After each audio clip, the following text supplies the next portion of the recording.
ପ୍ରୟାଗରାଜ 2025ରେ ମାନେ 144 ବର୍ଷକୁ ଥରେ ଆସୁଥିବା ମହାକୁମ୍ଭରେ ମାନେ କୋଟି କୋଟି ଲୋକ ମାନେ ଦେଶ ବିଦେଶରୁ କୋଟି କୋଟି ଲୋକ ମାନେ ବୃଦ୍ଧ ଲୋକ ଛୋଟିଆ ଛୁଆ ପାଖରୁ ନେଇକି ସବୁ ଲୋକ ଯାଉଥିଲେ କି ନିଜର ପାପକୁ ମାନେ କ୍ଷୟ କରିବେ କି ନା ମାନେ ଗାଧେଇକି ଆସିବେ। ମାନେ ଆଜି ଏମିତି ହେଇଗଲା ଦେଖ, ସେଇ ଭଗବାନଙ୍କ ସ୍ଥାନରେ ଏମିତି ଗୋଟେ ଜିନିଷ ହେଇଗଲା ଯେ କରୋନା ଭଳିଆ ମହାମାରୀ ଯେମିତି କୋଟି କୋଟି ଲୋକ ଯେମିତି ମାନେ ଜୀବନ ହରାଉଥିଲେ, ଏମିତି ମାନେ ଲୋକଙ୍କ ସାମ୍ନାରେ ଛୁଆ ପାଖରୁ ନେଇକି ବୃଦ୍ଧ ବୟସ୍କ ସମସ୍ତଙ୍କର ଜୀବନ ଚାଲିଗଲା ଆଜି। ମାନେ ଗଦା ଗଦା ପ୍ୟାଣ୍ଟ ସାର୍ଟ, କାହାର ଚପଲ ସବୁ ଟ୍ରାକ୍ଟରରେ ମାନେ ଜେସିବିରେ ତାକୁ ବୁହା ହେଉଛି ଆଜି। ମାନେ ସେଥିପାଇଁ କିଏ ଦାୟୀ? ମାନେ ମାନେ କଡ଼ ମୁଡ଼ି ହେଉନଥିବା ଭଳିଆ ଜାଗାରେ ପ୍ରୟାଗରାଜରେ ମାନେ ଆଜି ଛୋଟ ମାନେ ଛୁଆଙ୍କ ବୃଦ୍ଧ ବୟସ୍କ ଲୋକଙ୍କର ଆଜି ଜୀବନ ଚାଲିଗଲା। ଦେଶ ବିଦେଶରୁ ଲୋକ ଆସୁଥିଲେ ମାନେ ପ୍ରୟାଗରାଜରେ ବୁଡ଼ ଦେବାକୁ। ମାନେ ଏମିତି ଏକ ଭାଇ ଦେଖ, ଜୀବନ ଯାହାର ଯେତେବେଳେ ଯିବାର ଅଛି କେହି ବି ଅଟକେଇ ପାରିବେନି। ମାନେ ଏମିତି ଗୋଟେ ସମୟ ଆସିଗଲା ଦେଖ, ସମସ୍ତେ ଦେଖ ମୃତ୍ୟୁବରଣ କଲେ। ଆଜି କେହି ବି ମାନେ ପ୍ରକୃତିର ନିୟମରୁ କେହି ବଞ୍ଚିକି ଯାଇପାରୁନାହାନ୍ତି। ସିଏ ଗୋଟେ ଠାକୁର ସ୍ଥାନରୁ ମାନେ ଏତେ ଆଶା ବିଶ୍ୱାସ ଭରସା ନେଇକି ଯାଇଥିଲେ ସେ ଜାଗାକୁ। ମାନେ ନିଜ ମାନେ କରୋନା ଭଳିଆ ନିଜ ଆଖିରୁ ଯେ ବାପା ମା ଚାଲି ଯାଉଥିବା, ଭାଇ ଭଉଣୀ ଚାଲି ଯାଉଥିବା, ମାନେ ସେଇ ସିଚୁଏସନ୍। ମାନେ ଆଖି ଆଗରେ ସବୁ ଲୋକ ମାନେ ମରି ଯାଉଛନ୍ତି। ମାନେ କେହି ଚାହିଁକି ବି ବଞ୍ଚେଇ ପାରୁନାହାନ୍ତି, କାହିଁକି ଏତେ ଭିଡ଼। ମାନେ କ'ଣ କହିବେ?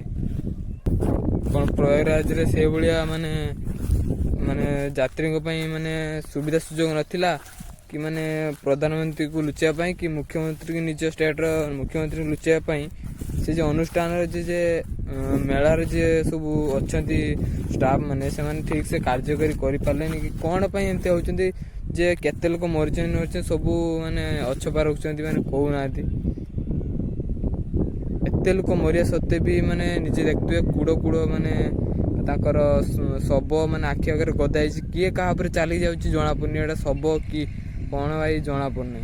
ମାନେ ଏତେ ମାନେ ଲୋକ ମରିଛନ୍ତି, ତାଙ୍କ ଜୁତା ଚପଲ କପଡ଼ା ସବୁ ବୁହା ହେଉଛି ଏତେ ବଡ଼ ଜାଗାରେ। ମାନେ ମାନେ ଏତେ ଗୋଟେ କାଣ୍ଡ ଘଟିଗଲା।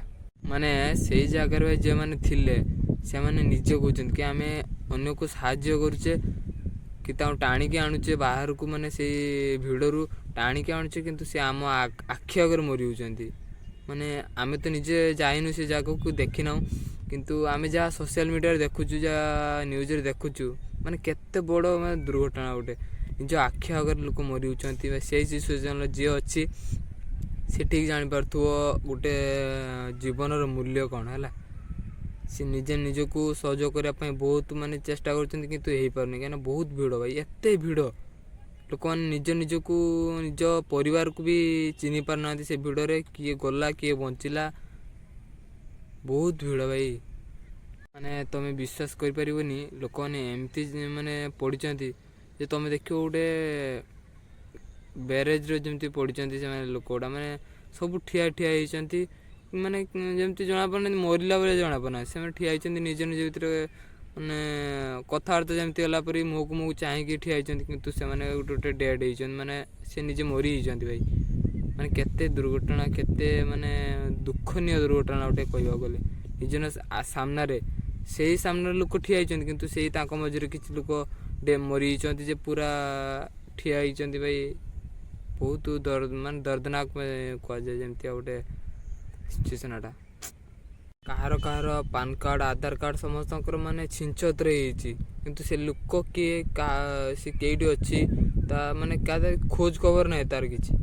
ମାନେ ବିଶ୍ୱାସ କର, ଲୋକମାନେ ଏମିତି ଭାଗଦୌଡ଼, ମାନେ ଗୋଟେ ଜାଗାରେ ଭାଗଦୌଡ଼ ହେଇନି, ବହୁତ ସାରା ଜାଗାରେ ଭାଗଦୌଡ଼ ହେଇଛି। ମାନେ ଲୋକମାନେ କୁଚଲି ହେଇଛନ୍ତି, ମାନେ ଚାପି ହେଇଛନ୍ତି, ମାନେ ମୃତ୍ୟୁବରଣ କରିଛନ୍ତି। ନିଜକୁ ସାହାଯ୍ୟ କରିବାକୁ ଯାଇକି ବି ସେ ମରିଯାଇଛନ୍ତି। ମାନେ ଗୋଟେ ଜାଗାରେ ଏଟା ହେଇନି। କିନ୍ତୁ ଯେ ମେଳାର DGPI ତାଙ୍କର କିଛି ଭାଇ ଏଟାର ଭାଇ ମୁଁ ଭାବୁନି ସେ କିଛି ସହଯୋଗ କରିବା କି ଗୋଟେ ନ୍ୟୁଜ୍ ଚ୍ୟାନେଲ୍ରେ ଦେଖେଇବା। ମାନେ ଏଇଟା କାଜୁଆଲିଟି ଭଳିଆ ନିଆ ହେଉଛି ଭାଇ ଗୋଟେ ଜିନିଷକୁ। ମାନେ ଢେର ସାରା ଲୋକ ମରିଯାଇଛନ୍ତି, ଏତେ ବଡ଼ ଗୋଟେ ମେଳା ଚାଲିଛି, ଲୋକ ଭିଡ଼ ଜମାରୁ କମୁନାହିଁ। ତା ଭିତରେ କିଛି ଆମର ଡିସିସନ୍ ନିଆହେଉନି, ତାକୁ କିଛି ଗୋଟେ ଇମ୍ପୋର୍ଟାଣ୍ଟ ଦିଆହେଉନି, କିନ୍ତୁ କାଜୁଆଲିଟି ଭଳିଆ ୟାକୁ ମାନେ ଅଣଦେଖା କରାଦିଆଯାଉଛି। କ'ଣ ଭାଇ ଏଇଟା କ'ଣ? ତାର ଯିଏ DI ମେଳାରେ ଯିଏ DGI ସେମାନେ ଏ ବିରୁଦ୍ଧରେ କାହିଁକି କହୁନାହାନ୍ତି? କାହିଁକି ଲୁଚେଇ ରଖୁଛନ୍ତି? ଏତେ ଲୋକ ମରିଛନ୍ତି, କି ପ୍ରଧାନମନ୍ତ୍ରୀ ଡରୁଛନ୍ତି ନା ମୁଖ୍ୟମନ୍ତ୍ରୀ ଡରୁଛନ୍ତି? କ'ଣ ଭାଇ ଏତେ ବଡ଼ ମେଳାରେ ଏତେ ବଡ଼ ମାନେ ଦର୍ଦନାକ ହାଦସା ଗୋଟେ ହେଇଗଲା, କାହିଁକି ଲୁଚେଇ ରଖୁଛନ୍ତି? ସାଧାରଣ ଲୋକଙ୍କର ଜୀବନ କ'ଣ ମାନେ ପାଣି ପଡ଼ିବା ଭଳିଆ?